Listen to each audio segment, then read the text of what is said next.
4 jinni dunyoni qutqaradi. Bugun biz sizlar bilan komediya drama janridagi drama ko'ramiz.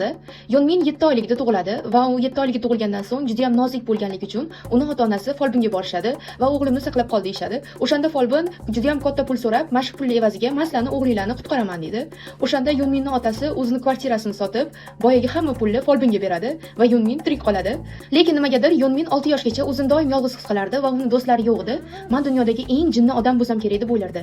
O'shanda u bir kuni bolalar maydonchasida bitta o'zi o'ynab o'tirganda, yoniga 3 ta bola keladi va unga qarab, "Keyin o'rtoq bo'lamiz" deydi. "Sen jinnimisan, bitta o'zing o'ynamasdan" deydi. O'shandan so'ng ular do'st bo'lib boshlaydi.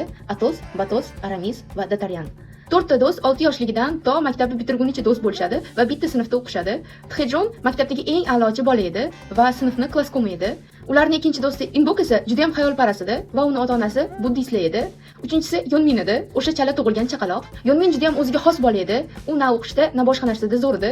Lekin nimagadir Yonminni ko'rgan hamma odamlar, maktabdagi qizlar, bolalar uni ustidan doim kulardi. O'shanda Yonmin esa juda ham hayron qolardi. Nimaga mening yuzim shunchalik komikka o'xshaydimi deb. Ularning 4-chi do'sti esa Kodojin edi. Kodojin juda ham kamgap bola edi va oldin basketbolni juda ham yaxshi ko'rardi. Lekin afsuski, u travma olgani uchun basketbol bilan shug'ullanishni to'xtatib qo'yadi va o'shanda Yonmin darsda unga savol berganda, "Nima haqida o'ylayapsan?" deganida, "Bilasanmi, meni buvimning mazasi yo'q. Buvim esa men yaxshi ko'rgan sigirga qarayapti" deydi. O'shanda Yonmin unga qarab, "Endi nima qilmoqchisan?" deganda, Kodojin sigirlanishni qanday yaxshi ko'rgandan, "Men ota-onamga kvartiraga olib kelaylik deb yetdim" deydi.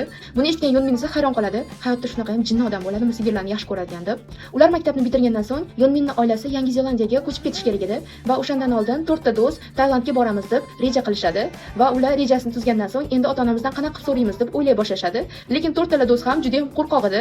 Bir kuni Yonminni maktab bezorlari hojatxonaga qamab endi urmoqchi bo'lganida Txejon kirib keladi va bezorlarga qarab, "Hozir ikkita do'stimni ham chaqiraman. Ular eshikning orqasida turibdi. Hozir sizlarni adabiylarni beraman" deb endi urib boshlaganda, boyaga ikkita do'stini chaqirganda eshikning orqasidan hech kim kirmaydi. Agar siz komediya sifat drama janridagi filmni qidirayotgan bo'lsangiz, bu film aynan siz uchun. Aytgancha, men Instagram va YouTube kanalimga obuna bo'lish esingizdan chiqmasin. Sizlar bilan Dilbar.